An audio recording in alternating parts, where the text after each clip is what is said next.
really what we're doing is we're going to be making our instruction and resources more available to our students. So Yeah. that's not going to be a bad thing.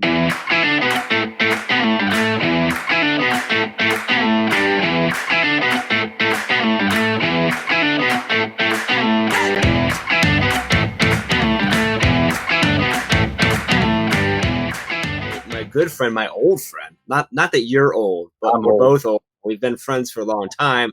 Mr. Alex Orris. Alex is actually and I just asked you about it, I'm going to forget it. He's a technology integration specialist You got here it. in Nailed the it. next town over from me in Cuyahoga Falls, Ohio. Anyone who came out to Teach Better 19 probably knows Alex, who's running around making sure all the rooms were running properly, making sure the tech was up. But wanted to bring you in today because you're in the position of supporting teachers during this crazy time, and a lot of unknowns, a lot of new experiences for a lot of teachers, and you're tasked with the job all the time of helping them integrate technology into their classroom. So now it's all about how do they take that back home and stuff like that too. So hi, Ray. Yeah. Ray says good morning this morning. So that's good to see that our comments are working. The other night after Mastery Chat, the comments weren't showing up, so I had to look on my phone. So hopefully they keep going. So hi, Ray. Yeah. So anyway, I wanted to bring you on, Alex, because we're doing these daily drop-ins, and really the whole reason for these are just to support teachers. So anyone who needs anything, we love just jumping in here, just letting people know that we're here, trying to bring everyone together. There's been a lot of collaboration that comes out of this, a lot of support pieces and stuff like that. Hi, Megan. Good morning. And I thought, well, one, I knew I could get you up nice and early because friends, so I could pull that card. Yeah. But also, Yep. you're in a position of right now. Ray says, "Love our daily drop-in, but love it more with Alex." So that's good. Hi, Myrna. How are you? But I think because you're in a unique position where you're supporting teachers, I love to talk kind of through some of the things that you are doing today. And I think if anyone has any questions for maybe some of the uses of technology that you guys are using in your district and your school, that'd be really great. So now you are the middle school integration specialist, correct? But I know Yes. you do a lot. I know for sure with the high school as well. Do you in your Mhm. typical day-to-day do a lot with the elementaries as well, or is it just mainly the Not so much. okay? So my role as an instructional technology specialist basically is to help support the teachers in using technology correctly, um, make it most impactful, and help the students Mhm. learn tech skills alongside. Yeah. And I more work with the technology integration specialists at the elementary, and they work Okay. with their teachers and they work with Gotcha. those Sure. students. And then we just added a high school technology integration specialist this past year. So up until then, I was mainly middle school, but I would Gotcha. support the high school, and I kind of do PD throughout the district with different resources. Yep. And so basically, January of 17, our team decided instead of us individually putting out resources, we would put them all in one place, Mhm. which we call Tiger One. Yep. It's essentially a web page newsletter. So every month we would update with kind of like six, we call it Tiger One, but it's, one new idea, one video to watch, one tech tip, Gotcha. one great resource. Um, so what we would do is every month, first Friday of the month, we would just kind of update the homepage, push it back out to staff, and use it as a kind of a toolbox they could go back to, they could look at. If anybody's interested, I'll kind of put it here in the public chat, but we use a short link. It's bit.ly/Tiger One. So we're kind of driving a lot of resources right through that. Um, Mhm. Actually, Jeff, I don't think So, I can respond on the public chat, can I? I don't I don't think see you that can. option. No, I don't Okay. think you can. I think we can just hear. So There you go. I don't think you can on there. What's up, Alex? Alex V in snowy Northwest Illinois says something. So I guess he was just trying to say something. Yeah, he's on. So good morning. Good morning, fellow teachers in exile. I love it. Just a reminder, if you are watching, be sure to Oh, Ray, you need Ray, to check that link again. That's awesome. That's so Ray right there. But we're actually doing It's we spelled out one, so ONE. Yes, it's So if BIT. Ray's throwing that in his Thank you. Oh, there buddy. you go. Perfect. No, Tiger Oh, One O and E. We'll get you there, Ray. I promise. We got you, girl. We're gonna get you there. Just a reminder, if you are watching with us live, good morning, Lisa. Just like Lisa just did, make sure that you put your name somewhere in your comment because of the Facebook privacy regulations in a private group like this, it be live, which the system we're using can't show us your name. So make sure you put your name in there so that we know who's talking.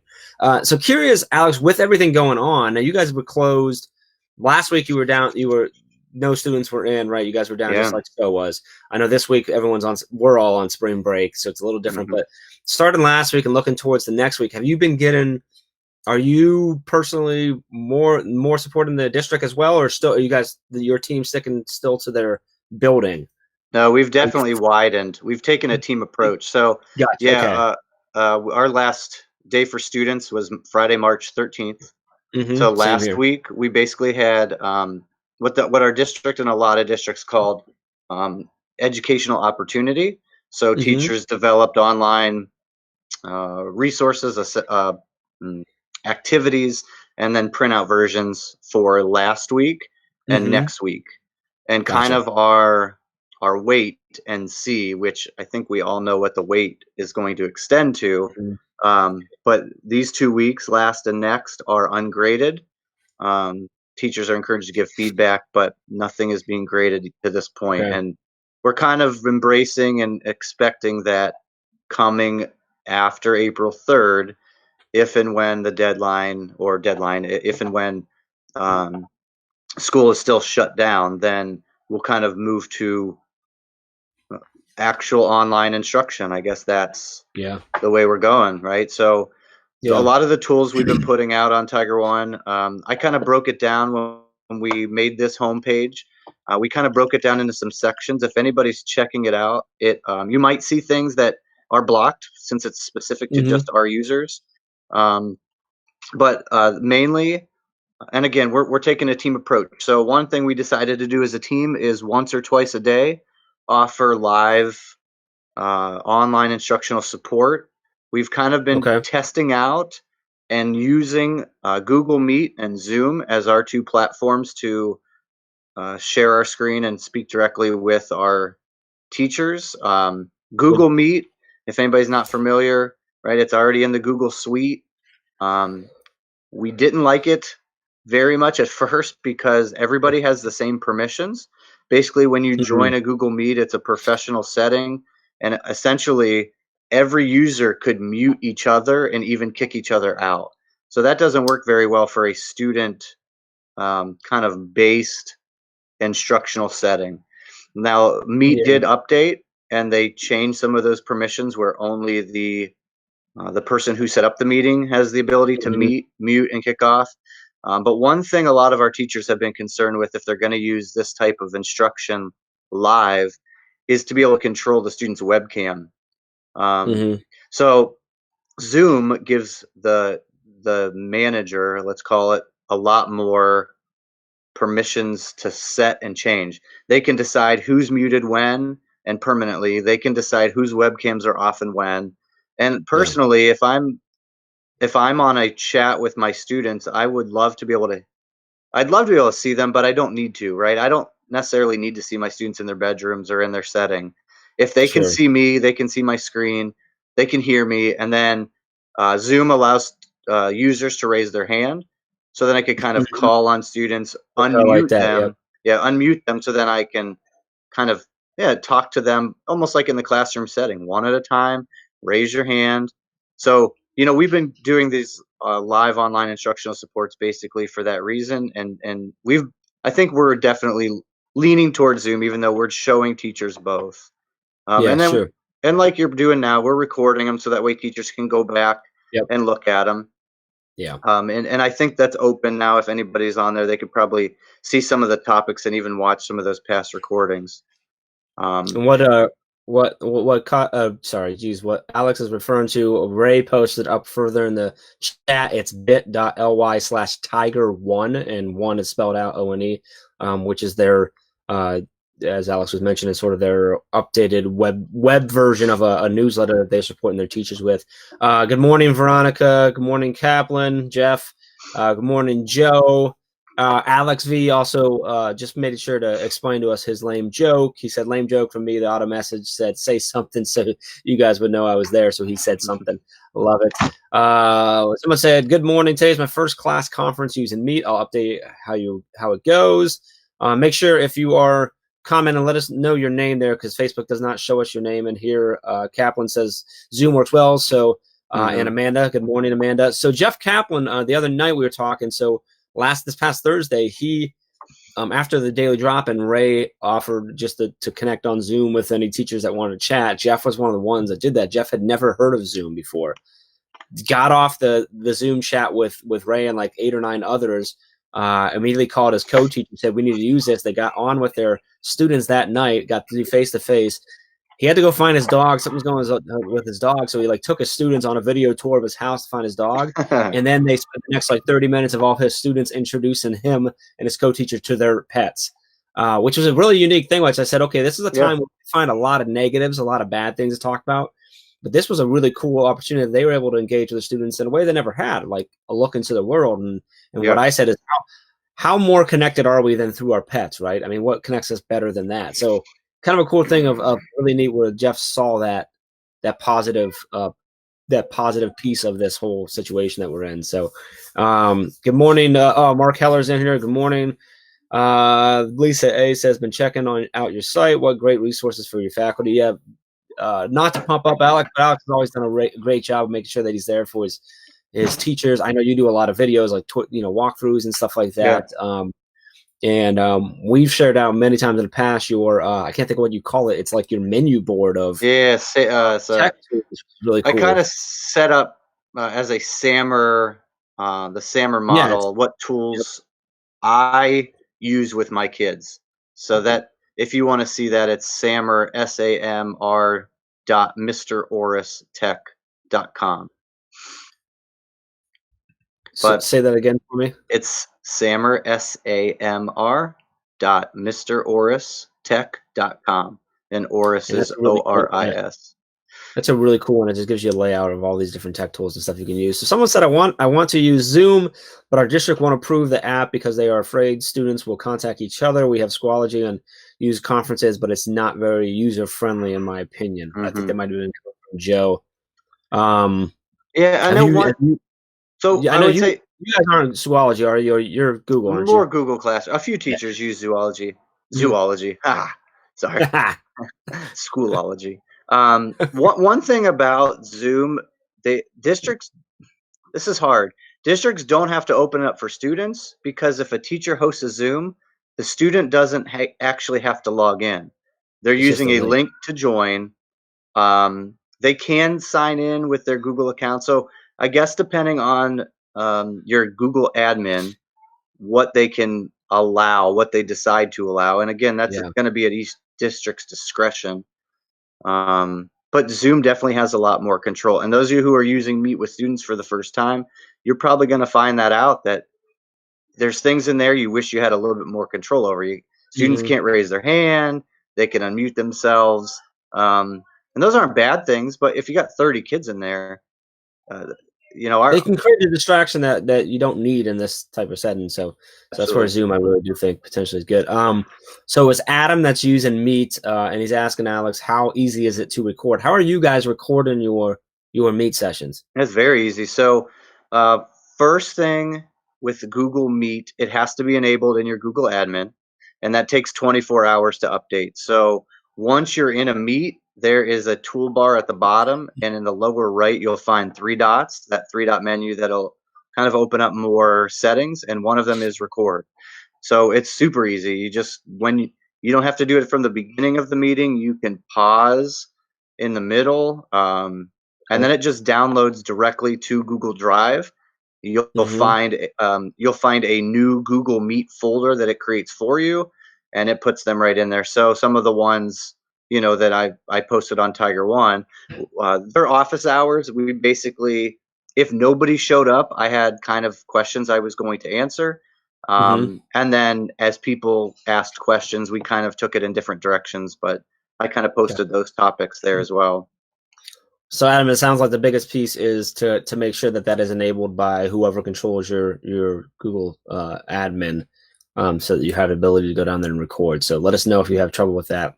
We could probably connect you with Alex, or I might be able to stumble our way through it as well. So, so Megan, who is this? Is it? Wait, I'm not sure who says this, but I want to use Zoom, but our district won't approve that. We already talked through Yeah. that. Someone said marvelous Monday, marvelous Monday to you too. Megan says currently aren't allowed to use video chat with any students or parents, hoping that changes soon, especially if the distance learning. I imagine there's probably a lot of districts, Megan, that aren't in a position, weren't ready for this in a lot of little ways. And one of the ways might have been maybe they didn't have approval for that yet. That are probably working on that. I hope so. I hope you're, if not, talking to your district to get that done. So, um, So, Jeff, Todd down at tech. Go ahead. I'd say a few suggestions if they're not allowed to use video chat. Yeah, let's hear it. So one thing, video chat, we usually think of as what we're doing right now is live, right? Mm-hmm. But I doubt the district has any bans or concern about teachers sending videos through their, Sure. domain and then receiving videos Mm-hmm. back. So whether that's through Flipgrid, whether that's through Google Classroom, we use something called School Video Recorder. It's basically, Okay. if you were to Google it, it's a Chromebook app, and that's all it does. It just unlocks your webcam very easily, opens it up. You kind of like test my microphone and camera. You hit record, you hit save to drive, and then you can share it with a link. So if teachers don't want to go through an outside platform like Flipgrid, where you're recording a video message, sending it to your students, and then asking them to send a video back, you could do the same thing in Classroom with this tool, because you can record a 2-minute video or 30-second question and then ask your Mm-hmm. students to record a video back, and you could do it safely through Classroom. So that takes away the live video chat. Yep. If they're worried about live video, which I mentioned with Zoom, you can shut off webcams. I'm not sure if that's Sure. what they're into, but there's Google Voice, and I won't speak much on it because I haven't used it. But I know that Google Voice is basically dialing into a web conference call. So Mm-hmm. there's no video involved. I'm not sure what the settings are, what the user management stuff is. But I would we've been recommending that for parent calls, right? So You could if also do that. Well, you could do the same thing, sticking to voice by sending them either. I think Yep, with Zoom, and I know for sure with Meet, you can yep, send just the dial-in number. exactly, So just don't share the video link. Then they'll just exactly. have Good point. you'll see videos, but it'll just be everyone's phone numbers. Or you can do. I think you can do the same with Zoom. I'm not 100% sure, but I know you can do that with Meet. So you can get around that. I do think. If that's Megan Deegan that mentioned that, I do. She does a lot with Flipgrid, and so I know she's doing that. So it sounds to me like if that's her, that's it's Yeah. the live portion. But yeah, I love that there's ways to get around that. Like you said, I think doing the videos and send them out. If you can't do live, at least that's getting your face in front of them, and they're seeing you, they're hearing your voice, they're still getting you right, which I think is a big piece of where we're at right now. That's So yeah, that's very important right now for the social emotional, yeah, connectedness. can you mention that? What was the link again? It's classroom video recorder. Is that what it's called? School video recorder.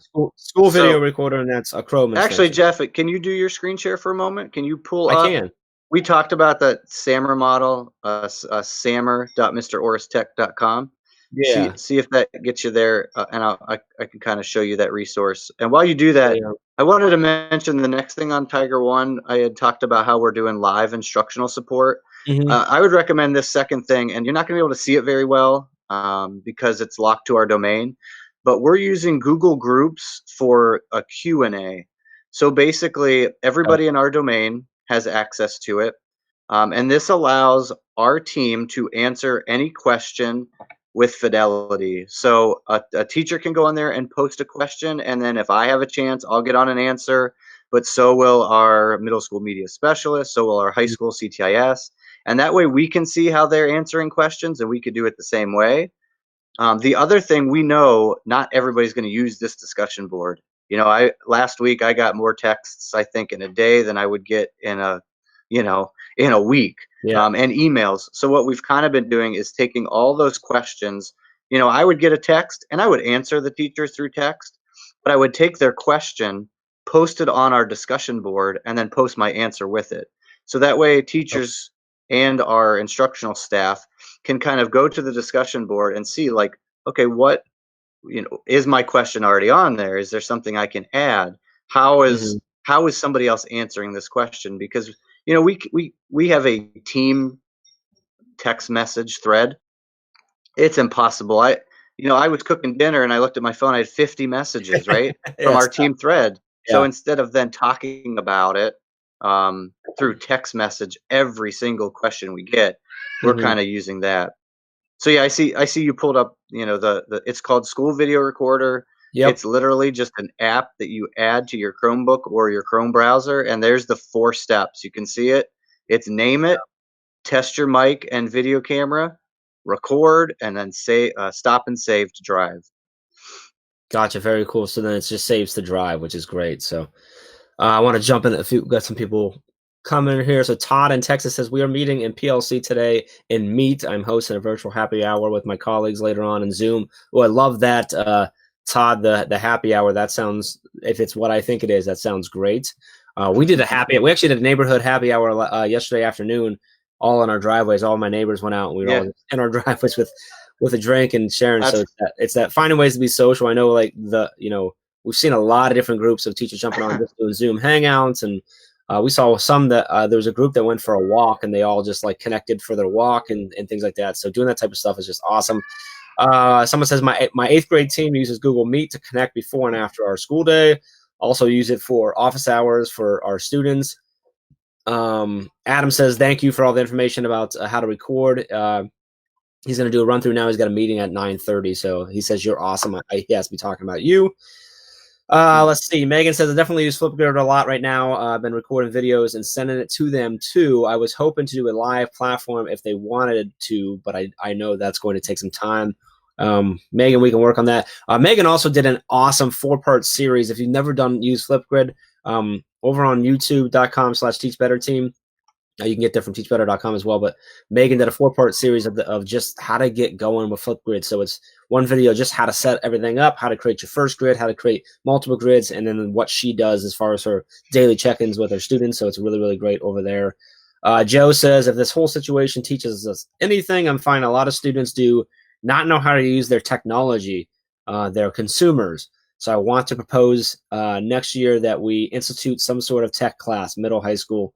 That's from Joe, which that just makes me think of you and the presentations and stuff you work on a lot, Alex, which is you've been preaching for a long time of trying to help students become creators, not consumers, right? And yeah, understanding this. And what I have noticed, and I said it the other day, is that I love our school district here. Stowe is a phenomenal district. Teachers are amazing, and they're working so hard right now to do this. But what I've noticed is a lot of teachers were not ready for this because they've never had to be, which mm, is true everywhere. But there's a lot of tools that they're trying to learn right now that they've had at their disposal for 3 years, mm-hmm, and I don't fault them in any way, shape, or form.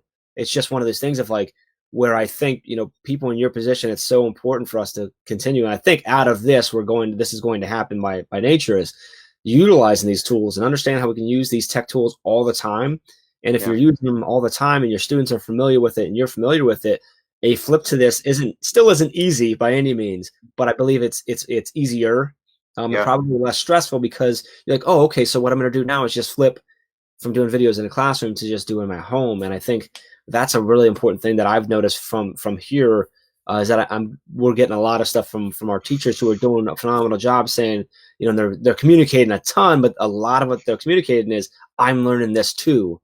mm-hmm, And not just I'm learning how to do this without you in my classroom, but I'm learning how to use this tool.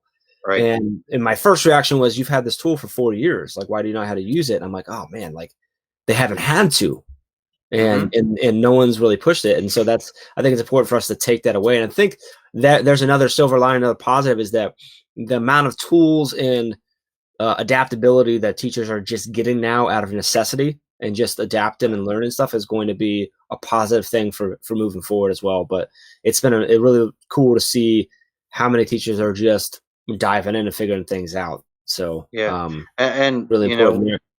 I say we've been talking. Education's not going to be the same after this. There's going to be a No, it's not. much bigger, and I think because of the fact that teachers are now being forced to use it, Yeah. much more of a blended environment. And it's Mhm. crazy to see, I've been in the same buildings for 5 years, and we joked earlier, the people who have been avoiding Yeah. me are I was now waiting for I was hoping you'd say best that. Yeah. best friends with. But Yeah. and to see too, we our last day was Friday. We had a teacher who was starting to stream lessons on Monday morning. Mhm. Some teachers have been not prepping for this, but have been keeping things in their toolbox, knowing how Mhm. to use them, Yeah. and now they're utilizing them. And one quick comment for instructional specialists, tech coaches: do everything you can to do to model those Yeah. online instruction tools now. That's why we're doing a daily meet or Zoom, because we Yeah. want to model what it looks like and have the teachers practice with it so they can lead their own. We want to have a discussion board. We kicked around the idea of having a Google Classroom. Um, and principals, usually most of the principals in our buildings have a Google Classroom already. Mhm. But it's all those different ideas of, you are instructionally there to support them, but to model. When Mhm. I teach a lesson, I do my best to teach first period, co-teach second period, and observe third period. Okay. I want them to take over that role and responsibility, because I can't be in every classroom every day. Mhm. Yeah, So that's true. I think that's really, really important is that don't just tell them, "Hey, here's a tool to use." Show them, "Hey, here, this is how it's gonna look from your student's perspective." Now you know how you can figure out how to use that. So, um, mhm, yeah, that is the me of the greatest thing, or one of the greatest things about this. A week ago, teachers were literally crying because they had to go tech verse this week. They are going for it. yeah, That's from Kimberly. Absolutely right. Like that's been the really I think an awesome thing from because of where we're at and how many teachers we get to work with. Is seeing right off at the start, it was a little bit of panic, a lot of frustration, a lot of stress. But then as tears, we teachers get for a lot of fear, right? Then and as we get into tears. it, yeah, tears. Oh yeah, tears too. Fears and tears. You're right. But as teachers going, like you said, coming in this week or in the second week, like teachers are now getting it. They're grabbing it and they're going with it. And it's really cool to see. So good morning, Kimberly. Appreciate that comment there. Someone said for some districts, it isn't that they haven't had so much as they haven't been allowed to. I hope this will change. I think that's a huge change you're going to see is districts that were maybe a little slower to get to it and maybe didn't allow their teachers to explore with as much tech and to explore with different ways and means of teaching are now like they're being forced to deal with it now. And I think Hmm. you're going to see that as it works and we're able to keep learners going along their path, whether it bumpy or not right now, a lot of districts are going to see, oh, like, hey, we can do this. So now we can overcome things in the future, missed days, crazy snow, breaks or whatever it Hmm. might be. We can do things. Maybe we can go blended. Maybe we can allow them to do more work independently as they go. I think you're going to see a huge shift in me personally in universities and at the collegiate level. I think a lot of people are realizing right now that I don't really need to go to a college course. I don't need to show up every single day. As long as I have a professor that's willing to give me stuff, we can do this virtually. We can do things, which I think is going to open up the door for a lot more people too, potentially. And I think you're going to see a lot of universities, if they haven't already, really step up their online game. That's just my personal opinion. So we'll see how that goes. But Yeah. one thing I did want to mention, I haven't mentioned it yet. These daily drop-ins are happening every Monday through Friday, 8 a.m. Eastern time. And then we are taking these. They are all going from here. They'll be put on our YouTube page. They'll also be put onto our Facebook page and then shared out. But also they were going on to the Teach Better Talk podcast as a bonus episode. So if you're listening to the episode right now, if you're listening to the audio of this, you can always come into the group and get all the resources that are being shared in the comments and see all the people that are sharing links in here as well. So these get saved here in the group. So if you're listening right now, or if you're watching on YouTube or watching on our Facebook page or catching this somewhere else on social media, if you go to teachbettergroup.com, it brings you here. Or if you go to facebook.com/groups/teachbetterteam, or if you just search Teach Better Team on Facebook, this will come up as one of the places. So getting in this group is an amazing group of educators that you can connect with and stuff too. Alex, someone is asking, can you repeat the Samber link again? I don't know why it's not letting me bring up my comments, so I can't comment right now. So Sure. uh, I have it here. I can throw it up on the. Now, if you bring up the page again in your screen share, it'll. I think that I have the link kind of plastered, Yeah, if you will, on. it But has it, the the big link. Yeah, so it's Sammer is SAMR dot MrOrisTech.com. I think you could see it there in the lower right hand corner of Jeff's Say image. that again. I'm going to put it up on the screen here. Sammer dot MrOrisTech.com. MrOrisTech.com. All right, so I'm going to throw it up right there in a big link there so you can see it. Looks And good. this is a really cool, like you can see this matrix that he's got right here. It's really, it breaks down to SAMR, but it gives you so many different tools here that you can go and get. And each one of these is a link. And correct me if I'm wrong, Alex. Each one of these, do they link all to a page where you're breaking it down, or do they link? Yes. Okay. So I mean, I can't say all of them. I would say 90% of those, if you click on it, if you click on the icon, it will take you to a landing page Yeah. that I kind of described the tool a little bit, hopefully showed some student examples. And I always talk about this as not something that you want to box in a tool. It's how you use it. So just because I decided to put Screencastify as Mm-hmm. I forget even where it is on the chart, but the idea is it's kind of in its basic form how you use it. Yeah, I think. Um, yeah, Well, I think you've got. like Yeah, yeah, right. go ahead. And you have an augmentation, Oh, I think. We got yeah, it. Yeah. and you could absolutely use it in different ways. Uh huh. So SAMR basically is how do you use technology for instruction Mm-hmm. versus how we would traditionally do it. So, paper pencil versus typing on a Google Doc is just substituting Yeah. one writing style for another. But when you add sharing and comments and publishing, then it kind of takes it to a different level. And Yeah. that's basically what the chart stemmed from. And we also use it a lot for student choice. So saying you're going to do some type of poster, here's three choices. You can do a Mm-hmm. comic strip, you can do a Google drawing, you can do Canva. And Yeah. so it gave our students some choice on what tool they wanted to learn, because the teacher, they're just grading it based on the content, not the tool. Yeah. Yeah.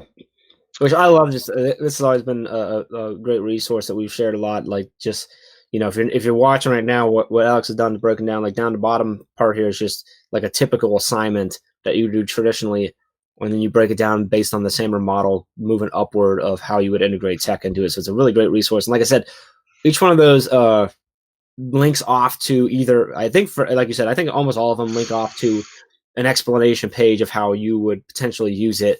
And then there's also links to then get to that tool and go sign up and use it and stuff like that too. So, so really great tool. So that's awesome. Ray has also posted that um, in the comment. Someone else did too. So thanks. Appreciate that, guys. Yes, thank you. So I just want to touch on some other little things here. So some of the things that we're continuing to do here. Obviously, we're doing these daily drop-ins, and when we get lucky, we're bringing in awesome people like Alex. I know we have a few more lined up this week of guests dropping in to help us get different viewpoints and different ideas from where they are in education and how they do things. Some of the things that the team is also doing. We're continuing to do our four blog posts every week, but we are really trying to focus on things now that are posts and content that are very specific to the sort of challenges that we're facing right now. So those are continuing to happen. Our mastery chat's still going on every Thursday, 8 p.m. We're working with our moderators to really adjust the topics and the questions to also be more supportive in this time. This week, I'm moderated, and we're talking about some of the tools that are available and stuff too. So hoping that it just is a ton of sharing and stuff going on this week. We still do have our typical two podcast episodes every week that are interview episodes. We'll be talking to some awesome educators and sharing their story. And then all of these drop-ins are actually then going on to the podcast as well. So actually 7 different podcast episodes going out every week right now. We have a new course that just came out led by Ray, which is Support in a Virtual Classroom, where she not only breaks down some of the tools that you can use, but some of the things you should be focusing on as well and some ways to make that work. So awesome job there. Then we got a bunch of new downloads that we just launched. There's I don't know if I'm going to remember them all. I wrote a couple down. There's a weekly distance learning planning template. There's a distance learning checklist. There's the do's and don'ts of distance learning. There's working with SEL through COVID-19. And then there's a book club activity menu that's up there as well, which is really cool. We also put up something that had been in the works that we had put out yet as a simple template for for any of the grid method users, it's a grid method sub template, like sort of guide, like for directing a substitute that might be in your classroom unexpectedly through the grid method as well. So continuing to do that. We just wrapped up our Teaching on an Island live PD series in this group. Those videos, of course, are all saved. We are looking for more and more. We're exploring with some other ideas and other ways that we can continue to support you. So there will be some additional live PD opportunities coming up as well. So we're going to continue to do these and do everything we can to help support you for as long as we need to during this.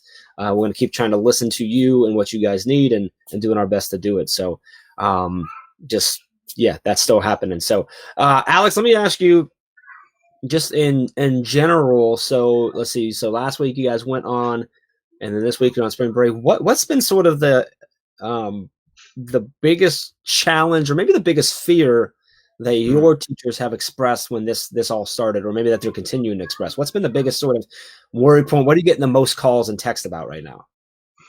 Well, I would say providing content to your kids has been the biggest thing. And what is that content? So one of the best ideas that our teachers have, and a lot of teachers have, is especially elementary, and it can go up even higher, but I want to read to my kids. I want to pick up that book and I want to read it live or record it to my kids. And so the challenge of that has been, well, be careful, because you're breaking copyright law if you pick up a book that's copyrighted and you read it to your kids. You're republishing it kind of without permission. So we've been trying to steer our teachers in. I believe so. On the Tiger One homepage, this isn't something that I think is, it's under. So we've talked about a couple sections on Tiger One. Live instructional support, Q&A, and beneath that there's like 10 drop downs of different categories, from online management systems to direct instruction recordings, and these are kind of just links to help you. But there's a section called Reading Aloud Online and Copyright. And our media specialists have done a great job finding authors and publishers who are either, one, allowing teachers to read their books without or with permission, right? Or kind of providing resources where those authors are reading their own. Yeah. And that's been such a challenge, because it's so hard. They're going to read those books in their classroom, and that's not breaking copyright law. But now, because we're in an online instructional environment, that's in most cases not allowed. And I wanted to mention this earlier. We've been talking a lot about this transformation of education, and it's just making learning more accessible. When you said, and you talked about after this, how we're going to have a much more blended environment moving forward, really what we're doing is we're going to be making our instruction and resources more available to our students. So that's not going to be a bad thing. Yeah, I agree. That's I'm sorry, I'm adding your website on here. I'm doing two things. Make sure I got those both right. So, because Mr. Orr's Tech, they can get to your SAMR model from that, right? Yes. Yeah. Okay. So, so Patricia Polacco, am I saying her name? Polacco is allowing educators to read aloud her books. So I'm glad. It's really cool that your media specialists have been doing that, because that's what I was going to mention, is that I've seen a lot of different actually publishers also doing sort of blanket licensing over all that are being allowed. Because I've seen people reading it. So that's a unique challenge, or a unique thing that people need to think about, is that copyright infringement right now. A lot of people probably don't think about, because a lot of people are reading books to their kids and stuff. And while I hope that not many publishers or authors will go get teachers right now, you never know, right? So, just being careful like that is great. So if you go to the bit.ly/Tiger1, like Alex said, if you scroll down, there is a subject in there where his specialists have been using that. So I mean, that's amazing, which is really good. So you can get those, because there's plenty of publishers and authors that are opened up saying, "Hey, yes, read my books." Absolutely, and which is great. And shout out to those authors and the companies that have gone above and beyond to make learning tools accessible. All the companies that are offering free upgrades, take advantage of them.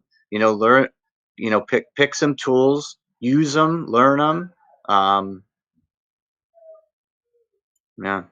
it's such a great time to test them out, to try something new, just, Yeah. just to toy with it. You've got more grace right now from your administrators and from your parents and your students than you've ever had. So you may be able to Mhm. find a tool that's really, really good and utilize, work with your students to help test it out and stuff like that. So, Alex, man, I really appreciate you coming on with me. Yeah. It's an early morning when technically you're on spring break, so you didn't have to get up. I mean, you probably were up That's okay. with the boys, but if they're anything like my kids, they were already up anyway. Yep. But really excited. I'm glad you were able to jump on here. Give me, because I'm trying to remember, I'm going to forget it, but your Twitter handle is Mr. Mr. Orris Tech. That's what I thought. Mr. Orris Tech. Yep. And Everything's if Mr. any Orr. questions, you could email to at Mr. Orris Tech at So there's gmail.com. Yep. So there's all the resources there. So their Tiger One site, the first one, Alex's individual site, where he's got all kinds of really great tech resource and tech integration ideas. And then you can always reach out to him on Twitter. If he doesn't get back to you, let me know and I'll yell at him. I'll make sure he gets back to you. He's got a couple, 100 some teachers hitting him up every day too. But really excited, really just super appreciative of you coming on. Your viewpoint in this is a really cool one because you're trying to support teachers, and that's what we're trying to do here. So I feel like the people that have been watching right now are getting so much out of it. If you're listening on the podcast, make sure you get into this group so you can catch all the different things that were shared in the comments. I tried to read them all. I tried to make note of all the different links by actually saying them out loud, but just in case, you can get the links right in here in the group. And keep checking teachbetter.com. We got more stuff coming there. We're working on more courses, more downloads, more video tutorials, and more PD opportunities to do that. So we'll be back tomorrow morning, 8 a.m. Chad Ostrowski is coming in tomorrow morning to lead the drop-in, so you don't want to miss that. You want to be able to chat with him, especially if you are a Grid Method user and have any questions or ways to utilize that. That's a great time to get that from Chad. So appreciate you, Alex. Excited if you have enjoyed Alex Orris this morning, he will be at Teach Better 20 as well. So you'll be able to come hang out with him, see him for a couple of days as well. So thank you to both of you. This was helpful. Totally listening while I work. You rock. I don't know who you are, but you rock too, Facebook user. So appreciate that. Really appreciate it. It's been amazing seeing how many people are chiming into these and checking into these, where I know, if you're anywhere west of us, you're looking at an hour or 2 hours earlier. It's 7 a.m. and 6 a.m. So it's amazing that you're still getting up early and trying to do everything you can do to grow and learn and be better for your students. So that's amazing.